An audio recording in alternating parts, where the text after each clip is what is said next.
Video को अंत तक देखें, अगर अच्छा लगता है तो आप कमेंट करें, लाइक करें, शेयर करें और सब्सक्राइब करें हमारे चैनल। दोस्तों, स्वागत करते हैं आपका हमारे चैनल एग्ज़ाम सभा में। और आज 5th जैन का करंट अफेयर लेकर के मैं यहाँ पे शुरू कर रहा हूँ। सो इसमें हम क्या करेंगे कि वेरियस जो पेपर्स होते हैं उससे आने वाले जो करंट अफेयर हैं जो कि आपके एग्जामिनेशन के अपकमिंग एग्जामिनेशन के लिए महत्वपूर्ण है, उनको यहाँ पे कवर करते हैं। अगर आपके कोई नए सजेशंस होते हैं उसको आप ज़रूर बताएं। और शुरू करते हैं आज का वीडियो।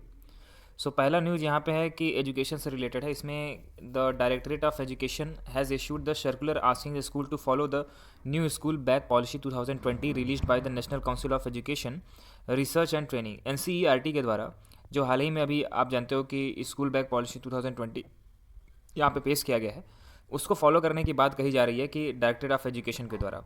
उनका कहने का मतलब है कि जैसे कि स्कूल बैग होते हैं, ठीक है, तो उसका फिजिकली और मेंटली आपका स्टूडेंट पे असर पड़ता है, तो उसको यहाँ पर रिड्यूस करने की बात कही गई थी आपका स्कूल बैग पॉलिसी 2020 में। इसके अनुसार अलग अलग एज ग्रुप के लिए अलग अलग आपका वेट था, ठीक है, बैग का। जैसे कि मैं बात करूँ तो 1.6 to 2.2 kg for the student of class first and second, 1.7 to 2.5 kg for the class third and fourth. इसी तरीके से 2 से 3 किलो होना चाहिए आपका कक्षा 6 तक के लिए, 6 और 7 के लिए।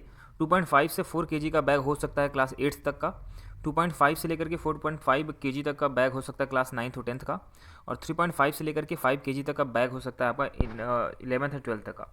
मतलब ये आपका NCERT के द्वारा गाइडलाइंस जारी की गई है स्कूल बैग पॉलिसी। और न्यू एजुकेशन पॉलिसी भी इस बात पर ही जोर देता है कि कम से कम वेट रखा जाए और कम से कम हफ्ते में एक दिन ऐसा हो जिसमें कि बैगलेस स्कूल आदमी जाए, ठीक है, मतलब स्टूडेंट बैगलेस जाए।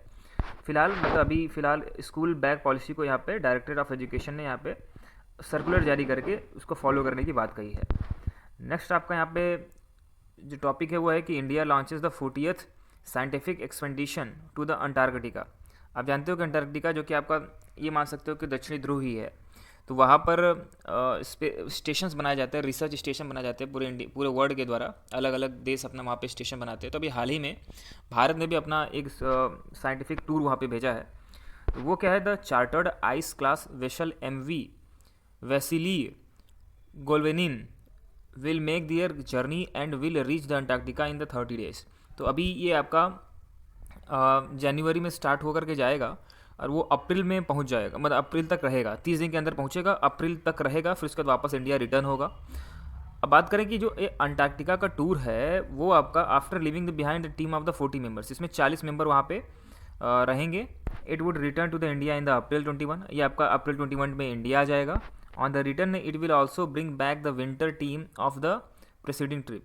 और इस तरीके से आपका जो विंटर टीम जा रही है वहाँ पे रुकी हुई है उसको वापस भी ले आएगा। तो कुल मिला के ये ट्रिप क्यों स्टार्ट किया गया है, इसके पीछे का रीज़न बिल्कुल साफ़ है कि जो वर्साटैलिटी है आपका साइंटिफिक सेक्टर की उसको अचीव किया जा सके और अपने रिसर्च सेंटर्स को इंटरनेशनल लेवल पे स्थापित किया जा सके, ये आपका लक्ष्य है। So the Indian Antarctic expedition began in 1981, 1981 में आपका अंटार्कटिक का जो एक्सपेडिशन था वो स्टार्ट हुआ था। So the first trip comprises of the team of the 21 scientists and the support staffs led by the Dr. S.Z. Qasim. 21 scientist का एक ग्रुप जो है आपका 1981 में पहली बार गया था, उसमें सपोर्टिंग स्टाफ भी था और उसको लीड कौन कर रहा था, डॉक्टर S.J. कासिम जी उसको लीड कर रहे थे। वहाँ से ये सिलसिला शुरू हुआ, तो अब जाकर के अभी हाल ही में 2021 में भी भेजा गया है। So the Indian Antarctic programme has now the credit have build 3 permanent research base station in Antarctica. अब यहाँ पे बात चल रही है कि यहाँ पे 3 permanent research base station Antarctica में स्थापित किए जाएंगे, उसमें से 2 पहले से ऑपरेशन है। तो मतलब इन तीनों का नाम क्या क्या रहेगा समझिएगा। एक होगा आपका दक्षिण गंगोत्री, दूसरा होगा मैत्री, तीसरा होगा भारती। एज ऑफ टुडे अगर इस समय की बात किया जाए तो इंडिया के 2 ऑपरेटिंग रिसर्च स्टेशन पहले से मौजूद हैं, उनका नाम है मैत्री और भारती। और जो तीसरा रिसर्च स्टेशन को परमानेंट करने की बात की जा रही है वो है आपका दक्षिणी गंगोत्री। तो इस तरीके से 3 रिसर्च स्टेशन जो है वो बनाने की बात चल रही है।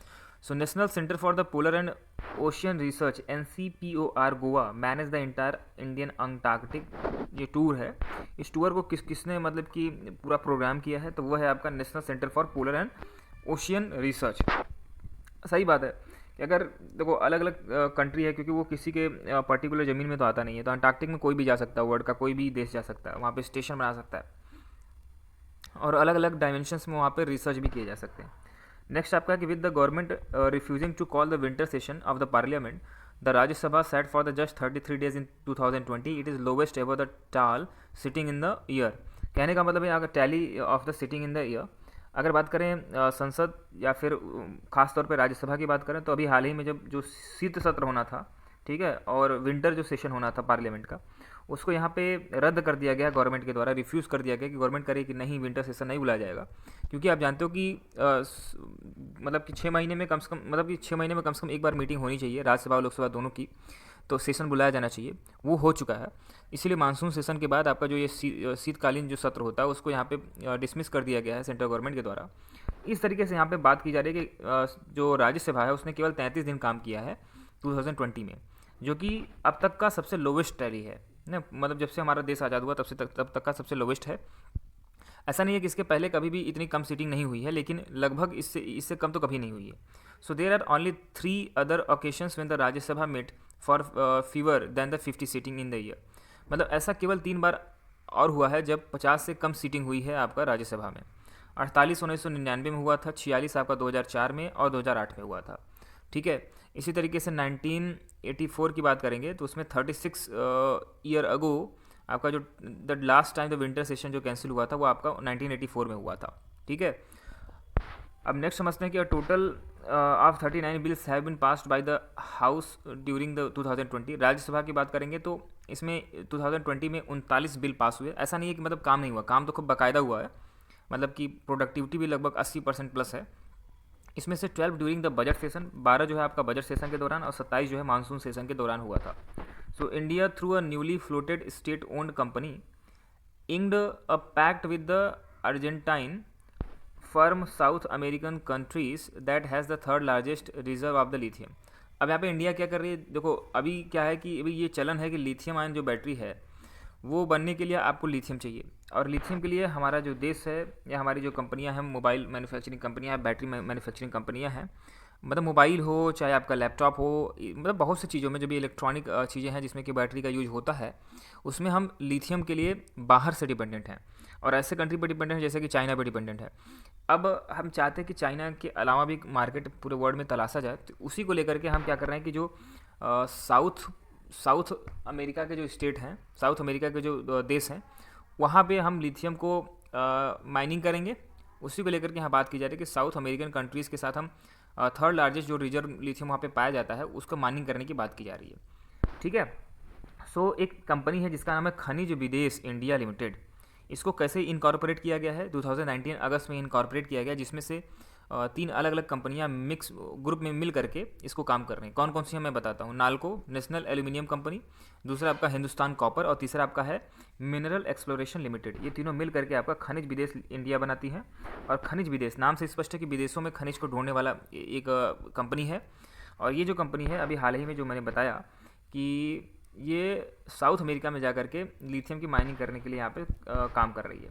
So it is also learn to be the exploring the options of the Chile and the Bolivia. अब ये भी चिली और बोलीविया आप कहाँ, अगर आप मानचित्र देखोगे, मैप देखोगे वर्ल्ड का, तो आपको दिखेगा कि साउथ अमेरिका कंटिनेंट में ही दोनों कंट्री देखने को मिलती हैं। यहाँ पे भी एक्सप्लोर किया जा रहा है कि कैसे लिथियम हमको मिल सकता है हमारे देश के लिए। So lithium and the silver white alkali metals is a crucial building blocks for the lithium iron rechargeable battery. और ये जो लिथियम होता है आपका, जो कि सिल्वर वाइट एल्कली मेटल होता है, वो आपका लिथियम आयन बैटरी बनाने के लिए एक बहुत ही इंपॉर्टेंट थिंग होता है। अगर उसके बिना लिथियम आयन बैटरी बना पाना संभव नहीं है। सो अभी हम फिलहाल डिपेंडेंट हैं, हम चाहते हैं कि हमें एक ऐसा सोर्स मिल जाए जहाँ पे कि हम प्रॉपर लिथियम आयन बैटरी को, लिथियम को प्राप्त कर सकें। क्योंकि देखो पावर इलेक्ट्रिक व्हीकल की बात करें या फिर लैपटॉप की या मोबाइल फ़ोन्स की, तो उसमें आपका लिथियम आयन बैटरी ही यूज होती है, वो ज़्यादा सस्टेनेबल रहती है। To understand coastal city in more prone to the flood causes by the tidal events or the extremely rainfall, and the team from the Indian Institute of Technology Bombay devised a new metric in the measures called the tide rainfall flood quotient।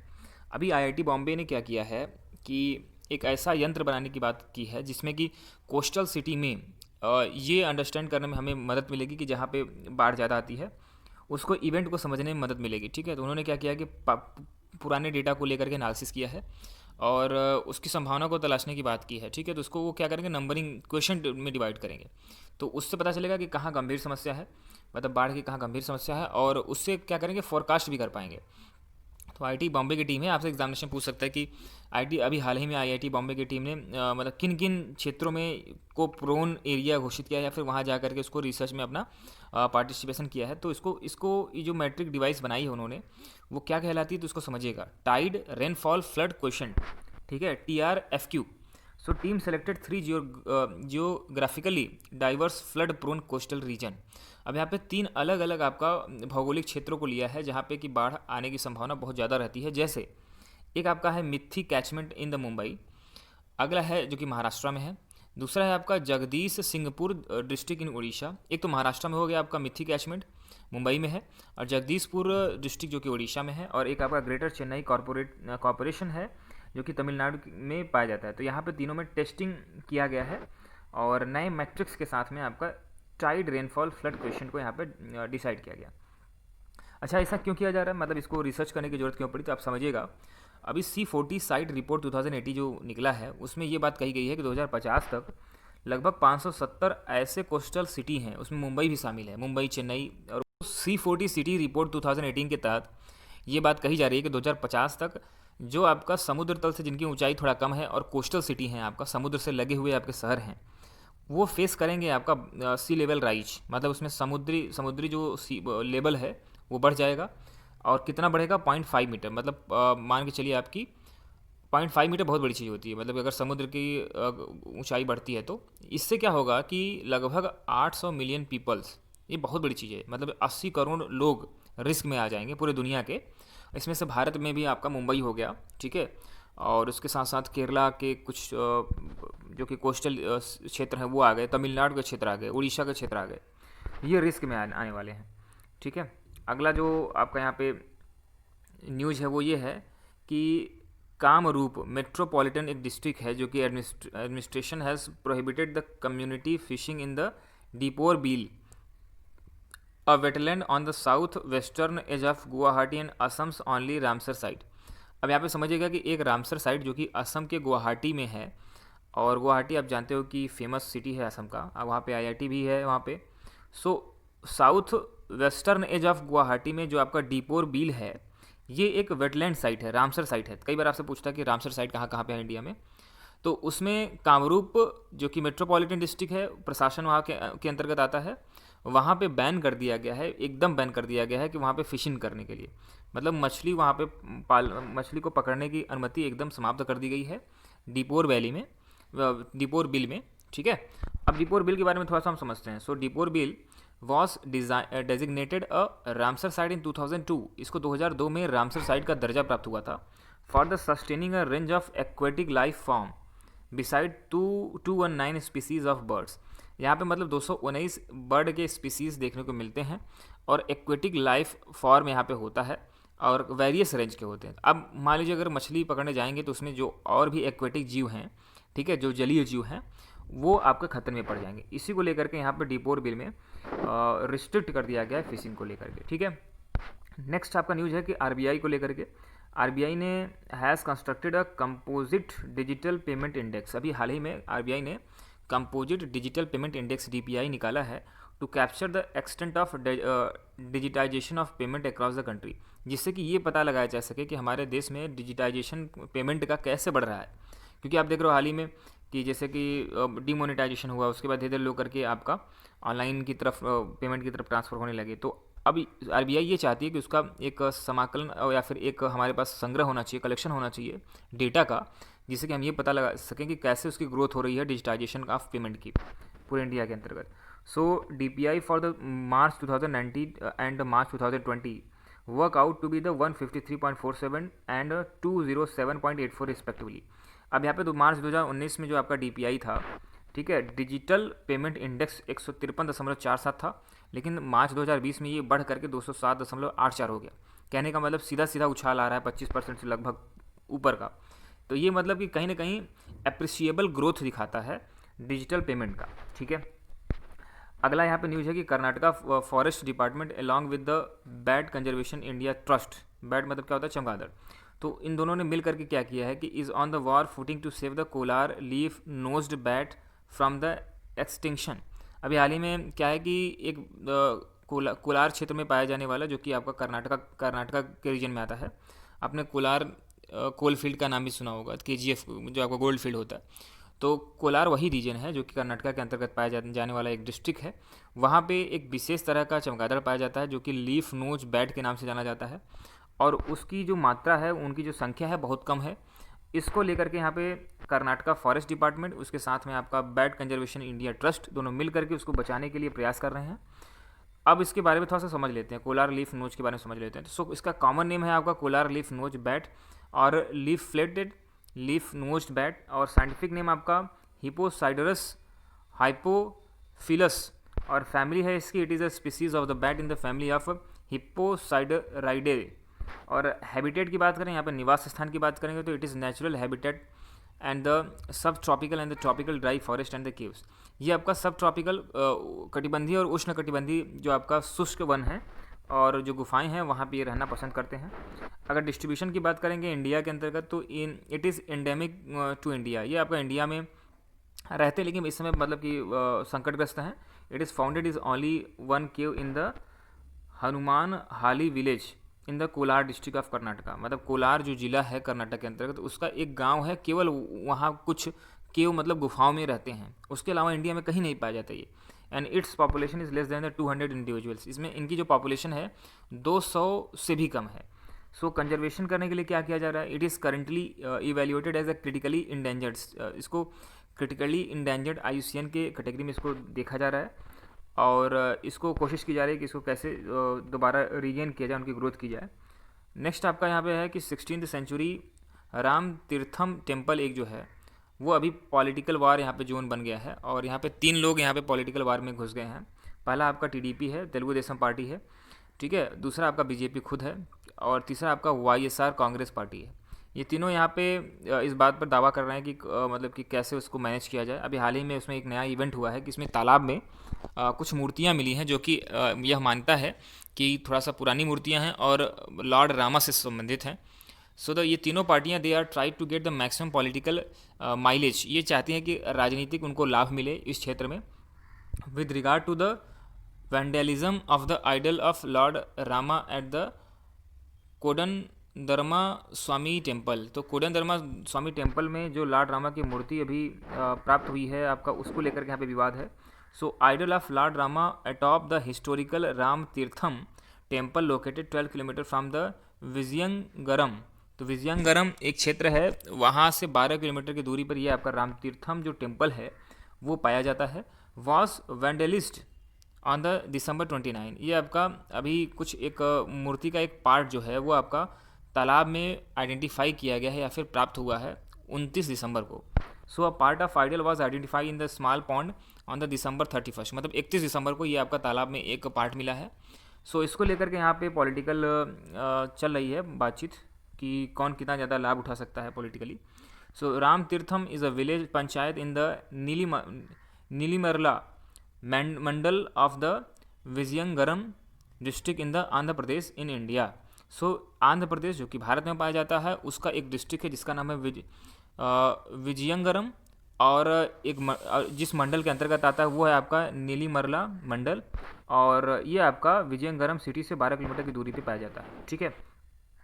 अब Karnataka state vision, अब यहाँ पे ये वाला मतलब news खत्म हो गया, मतलब कि पॉलिटिकल यहाँ पे बात चल रही है कि कौन कितना ज़्यादा इसका लाभ उठा सकता है, क्योंकि आप जानते हो कि अगर कोई भी चीज़ नहीं मिलती है तो सब लोग उसके भक्त बन जाते हैं और ज़्यादा से ज़्यादा अपने को हितकारी लगाते हैं कि हाँ हम भगवान के संरक्षक हैं, जबकि भगवान खुद दूसरे का संरक्षण थोड़ी ना प्राप्त करता है, वो दूसरे का संरक्षण देंगे। सो कर्नाटका स्टेट विजन एक आरोग्य कर्नाटका है group set up to be the recommended the reform in the health and the medical education department has been directed to come out with the comprehensive report in the next 6 month.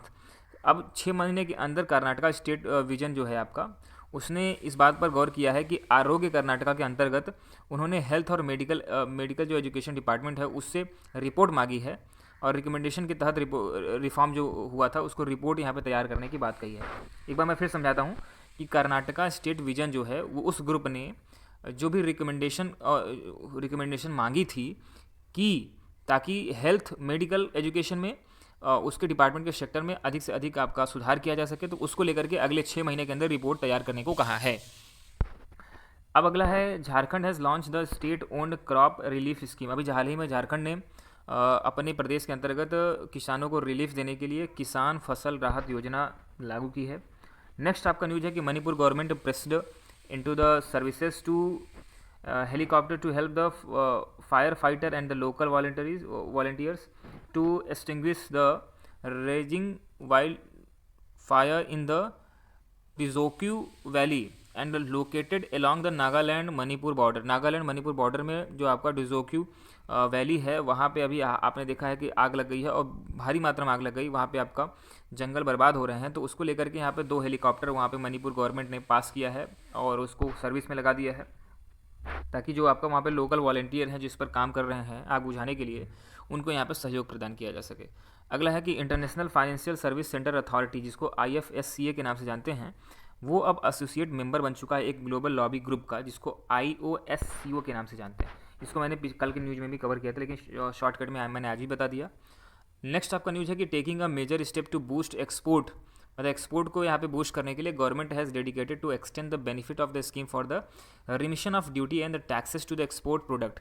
मतलब जो भी आपका export के लिए product हैं उनके tax और duties में को कम करने की बात कही है आपका सेंट्रल गवर्नमेंट ने, ताकि ज़्यादा से ज़्यादा एक्सपोर्ट किए जा सकें to all the export goods with the effect from the 1 January 2021। मतलब ये लागू किया जा रहा है, आपका प्रभावी होगा 1 जनवरी 2021 से।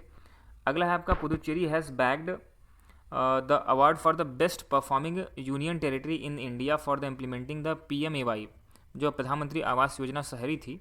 अभी हाल ही में उसको प्रधानमंत्री जी ने अलग अलग सेक्टर में अलग अलग अवार्ड जारी किए हैं। उसके अंतर्गत पांडिचेरी, जो पुदुचेरी है उसका नाम अब पुदुचेरी हो गया, पहले पांडिचेरी था, अब उसको पुदुचेरी के नाम से जानते हो। उसको अवार्ड मिला है best performing in the union territory of India, मतलब यूटी जितने भी इंडिया में पाए जाते हैं उसमें सबसे बेस्ट परफॉर्मेंस आपका प्रधानमंत्री आवास योजना में किसका रहा? पुदुचेरी का, तो उसको इसके लिए अवार्ड मिला है।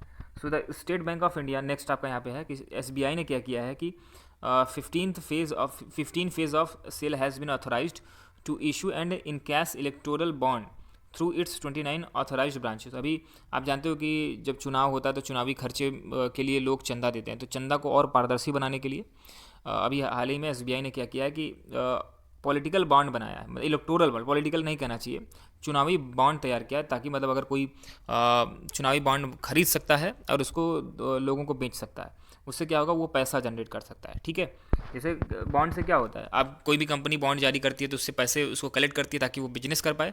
इसी तरीके से चुनाव में आपका इलेक्टोरल सेक्टर में भी यही होगा कि SBI जब उसको बॉन्ड जारी करेगी तो लोग बॉन्ड खरीदेंगे और उससे क्या होगा कि वो किसी पर्टिकुलर पार्टी को वो बॉन्ड बेचे जाएंगे और उससे क्या होगा कि उसको पैसे मिलेंगे। अब ये समझिएगा कि ये जो क्या हर पार्टी को दिया जाएगा? नहीं, जो आपका पिछले लोकसभा में या फिर हाँ पिछले लोकसभा में अगर 1% से अधिक वोट पाया है उसने ओवरऑल, तो ऐसे पार्टी ये आपका बॉन्ड का इस्तेमाल कर सकते हैं। अगला है a group of hobbyist butterfly tracker attempting to document and learn about the different butterfly species in the Nilgiri. अभी हाल ही में क्या हुआ कि एक ट्रैकर ग्रुप है जिसने अभी क्या किया है कि एक डॉक्यूमेंट तैयार किया है ताकि यह जाना जा सके वेरियस बटरफ्लाई स्पीसीज़ के बारे में जो कि तमिलनाडु नीलगिरी के सेक्टर में पाए जाते हैं। अब इसको सिंपल भाषा में ऐसे समझिए कि एक ऐसा ग्रुप है, मतलब एक कुछ लोगों का ग्रुप है जो कि ट्रैक कर रहा है बटरफ्लाई को, ताकि हम एक डॉक्यूमेंट तैयार कर पाएँ या फिर यह जान पाएँ या सीख पाएँ कि नीलगिरी के क्षेत्र में, जो कि तमिलनाडु के अंतर्गत पाया जाने वाला एक पर्वत है, एक पहाड़ है, पर्वत श्रृंखला है, तो उसमें बटरफ्लाई की स्पीसीज़ कौन कौन सी पाई जाती हैं उसके बारे में जाना जाता है। इससे क्या होगा कि जो नीलगिरी सेक्टर में आपके जो बटरफ्लाई हैं उनके बारे में जाना जा सकेगा और उनके लाइफ साइकिल के बारे में पता चल सकेगा। 2 rare butterfly species in the district, जो आपका नीलगिरी डिस्ट्रिक्ट में पाए जाते हैं, उसके बारे में भी पता लगाया जा सकेगा। अगला यहाँ पे है कि RBI of the India release the report on the trend and the progress of banking in 2019-20 in the pursuance of provision of the banking regulation act 1949। Banking regulation act 1949 के तहत यहाँ पे हाल ही में 2019-20 का बैंकिंग ऑफ इंडिया प्रोग्रेस जो trend report है उसको यहाँ पे रिलीज़ किया गया है। ठीक है, अब किसके द्वारा रिलीज़ किया गया? आपसे यही पूछ सकता है कि हाल ही में trend and progress banking of India 2019-20 का जो रिपोर्ट है तैयार किया गया है वो किसके द्वारा किया गया? RBI के द्वारा, SBI के द्वारा। तो आप RBI ऑप्शन सही लगा दोगे, आगे बढ़ जाओगे। नेक्स्ट आपका है कि रशियन न्यूक्लियर पावर प्लांट, एक आपका NPP जो है, उसने जनरेट किया है 215.749 billion kilowatt hour of the electricity in 2020। मतलब उसने क्या किया कि इतना रिकॉर्ड लेवल पे इलेक्ट्रिसिटी पैदा की है, जो कि ये अपने आप में एक रिकॉर्ड है। And all time high beating the annual record during the Soviet era. मतलब ये मतलब इसको बीट कर गया है किसको, जब सोवियत संघ होता था। सोवियत संघ में बहुत से देश आते थे। आज के डेट में मतलब कि 10 से ज़्यादा भी देश उसमें हट चुके हैं, जैसे तजाकिस्तान हो गया, कजाकिस्तान हो गया, ये सब चीज़ें। सोवियत एरा में जितना बिजली का उत्पादन होता था, कहीं उससे ज़्यादा का उत्पादन किया गया है आपका रशियन न्यूक्लियर पावर प्लांट के द्वारा। उसी की बात यहाँ पे चल रही है। So the country sole nation operating the enterprises NP Roshan Goltam, ठीक है। तो एनपीपी ये आपका, अभी इंडिया में आपका न्यूक्लियर पावर प्लांट की बात करेंगे तो बहुत रिस्क में चलता है, और 10% से कम जो इलेक्ट्रिसिटी होता है उससे प्रोड्यूस किया जाता है न्यूक्लियर पावर से। अगला आपका न्यूज़ है कि Kerala become the 5th state to pass the resolution against the farm bill. आप जानते हो कि जो अभी कृषि बिल को लेकर के एक टेंशन है आपका किसान समूहों के बीच में और सेंट्रल गवर्नमेंट के बीच में, उससे लेकर के अलग अलग प्रदेश अपने हिसाब से किसान कानून लागू कर रहे हैं, किसान कानून का संशोधन बिल लेके आ रहे हैं। क्योंकि आप जानते हो कि जो आपका फार्मर जो कृषि है, एग्रीकल्चर है, वो आपका स्टेट सब्जेक्ट है, ठीक है। अब स्टेट सब्जेक्ट है तो उसके पास मतलब हर प्रदेश के पास अपना अधिकार है कि वो आपका कृषि जो नियम है उसमें संशोधन कर सकता है। Andhra Pradesh Visakhapatnam will host the prestigious 3 days 14th global health care summit organised by the AAPI, ठीक है। तो AAPI के द्वारा 14वां global health care summit organise किया गया, जो कि 3 दिवसीय था। उसको विशाखापट्टनम, जो कि आंध्र प्रदेश के अंतर्गत पाया जाता है, वहाँ पे इसको होस्ट किया गया। तो आपसे पूछ सकता है, ये चीज़ जानते रहिए। Cabinet has approved the export of Akash missile system to boost the India's defence export. अभी हाल ही में जो कैबिनेट है, उसने डिफेंस कैबिनेट है, उसने आपका आकाश मिसाइल को विदेशों में एक्सपोर्ट करने की बात कही है।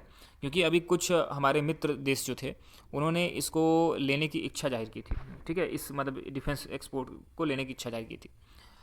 अगला है कि Kerala has registered the 8% growth in the GST goods and service taxes and revenue in the दिसंबर 2020। अभी दिसंबर 2020 में जो रेवेन्यू कलेक्ट हुआ तो उसमें GST में केरला के द्वारा देखा गया कि 8% की ग्रोथ हुई है compare to the corresponding period of 2019। और 2019 की तुलना में आपका 8% की वृद्धि जो है आपका केरला यहाँ पे देखी गई है। तो इससे मतलब पता चलता है कि कौन सा स्टेट कितना अच्छा कर रहा है। अगला है कि India has launch the flash flood guidance service wise launch this year. अभी इंडिया के द्वारा फ्लैश फ्लड गाइडेंस को यहाँ गाइडेंस सर्विस को लॉन्च किया गया है। So the first of its kind of the south Asian countries, namely the India, Bangladesh, Bhutan, Nepal and Sri Lanka. तो इसको अब आपसे केवल क्वेश्चन यही पूछेगा कि फ्लैश फ्लड गाइडेंस सर्विस जो है अभी हाल ही में जो आपका कुछ साउथ एशियन कंट्री के लिए लॉन्च किया गया है, वो उसमें कौन कौन सी कंट्री आपका शामिल है। तो इंडिया है, बांग्लादेश है, भूटान है, नेपाल है और श्रीलंका है, ठीक है। इसमें आपसे पूछ सकता है कि कौन नहीं है, तो आप ये भी ध्यान रखिएगा। जब आपको याद रहेगा कौन है तो आप बता लेंगे। ऊपर वाले जो आपके नॉर्थ की कंट्रीज़ हैं कौन कौन सी हैं, नेपाल भूटान हो गया, फिर साइड में बांग्लादेश हो गया, फिर उसके साथ साथ आपका श्रीलंका आपका समुद्री सीमा साझा करता है। अगला है कि Kerala state government has announces the green rebate for the eco friendly homes and the sleeve in the new measures. अभी केरला गवर्नमेंट ने क्या किया है कि मतलब कि इको फ्रेंडली होम बनाने की बात कही है, ठीक है। मतलब कि आसपास जो भी जीव जंतु हैं उसको उनको भी नुकसान ना पहुँचे, और बायोडिग्रेडेबल चीज़ों का यूज़ ज़्यादा किया जाए, लकड़ियों का यूज़ ज़्यादा किया जाए, उसको लेकर के केरला गवर्नमेंट ने, स्टेट गवर्नमेंट ने अनाउंस किया है green rebate eco friendly homes, ठीक है। अगला है कि central government has publish the draft model standing order for the manufacturing sector, mining sector and service sector. अभी एक ड्राफ्ट मॉडल जो है आपका स्टैंडिंग ऑर्डर यहाँ पे 3 सेक्टर के लिए, मैन्युफैक्चरिंग, माइनिंग और सर्विस सेक्टर के लिए यहाँ पे सेंट्रल गवर्नमेंट ने पब्लिश किया।